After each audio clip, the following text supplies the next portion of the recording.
Star Wars The Phantom Menace. Wow. Where do I begin with this movie? Well, it came out in this period where everyone was excited for it. Like, it was going to be the next big thing, and, like, the build-up to this movie was so incredible, like, I really can't believe it. I was very little at the time, so I never saw it in theaters then, but I actually remember the first time I saw The Phantom Menace was actually the 3D re-release, which was honestly actually the first Star Wars movie I actually saw.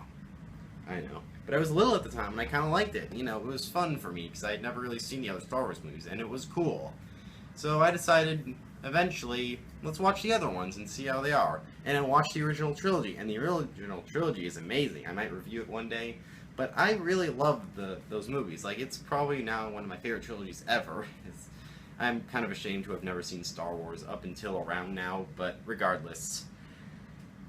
I decided to give the prequels another shot because I had only seen Phantom Menace. So a friend of mine lent me them, and I watched The Phantom Menace, and let's talk about it. So The Phantom Menace takes place about, I want to say 30, 40 years before A New Hope, the first Star Wars. And it stars Liam Neeson as Qui-Gon Jinn, Jack something as young Anakin, Natalie Portman as Padme Amidala, and forget his name, who plays ObiWan Kenobi. So basically, the plot of The Phantom Menace is the Trade Federation has blockaded the planet Naboo, and they're looking to get Queen Amidala to sign this peace treaty that'll allow them to invade, and something about political whatnot. You can kind of tell that the plot of this movie is not very good. It's all political, sign the peace treaty and we will allow the invasion. I will not permit my people to be invaded by a trading. The taxation of these goods are whatnot. I honestly don't get it, and I honestly don't think the kids that this movie was marketed for are going to understand this kind of political stuff. I'm 16 years old and I'm not into politics, and I honestly cannot follow this stuff very well, to be completely honest. But that's not the only reason why this movie's not good, because of the plot. The acting, it's all boring, like literally. You know, the original trilogy, you know, the characters, they're characters. Like, if you were to ask me, like, I don't know, what Luke or Han Solo's character were, I'd be able to describe it for you. But Qui-Gon, Queen Amidala, they're just, I cannot allow my people to be harmed. I will go back to Naboo. It just, no. They have no character. They're so boring. The only character with any kind of actual personality is Jar Jar Binks, and I kind of liked him when I was younger and I first saw it, but the moment he popped up on screen, I was like, go away. Go away. You're the worst thing ever. Why would you be created? Sorry. But Jar Jar is annoying, and he's terrible, and I hate him. He's so annoying. He's just, yeah. And whatever. The fact of the matter is, this movie is really boring. The fact of the matter, I honestly found this movie more boring than painful. Like, the scenes just go on for too long, and a lot of the scenes in the movie are just people talking. And it's just talking about political stuff and freeing this slave boy Anakin, who we meet. And it's young Darth Vader, and he's not exactly someone I thought Darth Vader was gonna be, because he's just a kid, and he's smart, he can pod race and stuff, but he doesn't really do much else besides that, except for this one really dumb bit at the end, which I'm not gonna spoil, because a lot of people, when doing Star Wars reviews, they kind of spoil stuff. I don't care. This movie's not very good, so whatever. The fact of the matter is, he's not exactly someone I would say, yeah, that's Darth Vader. I just, no. Like, I realize he's young, he doesn't know what the Force is, and he's not, like, trained at all to be a Jedi, but, I don't care.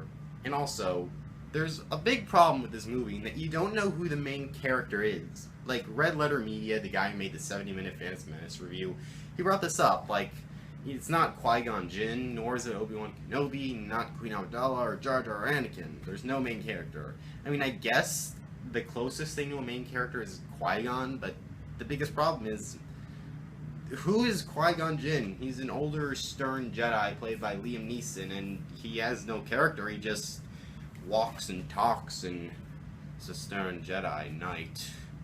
Vroom, vroom, vroom, vroom, vroom, vroom. He doesn't really do much, but he kind of takes the front running. It's like, you know, doing everything.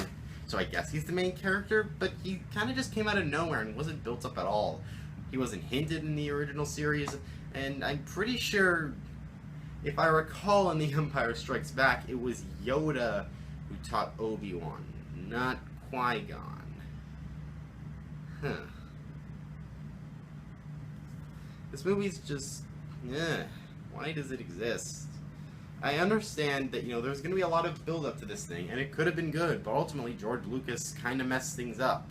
It's not exactly something that lives up to the original trilogy at all. Like, it just feels like they threw it together and assumed it would be an instant hit. And it is the highest-grossing Star Wars movie to date, I'm pretty sure, but, you know, there's not a whole lot else that this movie really has going for it. Like, the pod racing sequence is kind of cool, I guess, but this guy named Chris Stuckman, he's a reviewer, he pointed out to me and several other people in his review that pretty much every shot in the pod race is a pan from left to right. Left to right, left to right. And it kind of just makes it all boring and repetitive when you just see every time. And it's not even that exciting, really. It's kind of just CGI everywhere. Like, the one problem this movie has is it's so much CGI everywhere. Like, literally everything is CGI. Jar Jar is CGI, all the Gungas are CGI, and I'm pretty sure, like, all the droids and stuff, and all the Trade Federation battleships, and all that stuff, it's all CGI. It's hard. There's, like, very few practical effects actually used in this thing, and it kind of just looks ugly. Like, when you have really bad CGI, it makes the movie look really dated and ugly, and it's not, you know, it's not a good thing that a movie made in the late 70s and the movie trilogy in the early 70s and the, late 70s and early 80s has better effects than, like, the late 1990s and the early 2000s. That's kind of inexcusable. Like, this wasn't a very good movie. I'll just put it like that.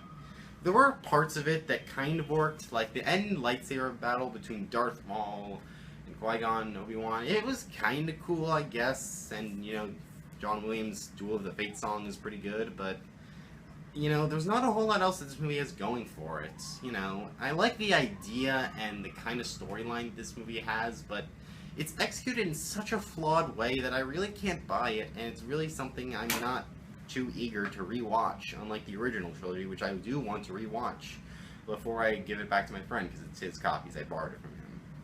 Whatever. Phantom Menace. Meh. Not a very good movie. I mean, there's some things about it that kind of work, but other than that, it's not exactly something that's very good, or any of that. Star Wars The Phantom Menace, from my rating system, gets a... drumroll, please. A 50%.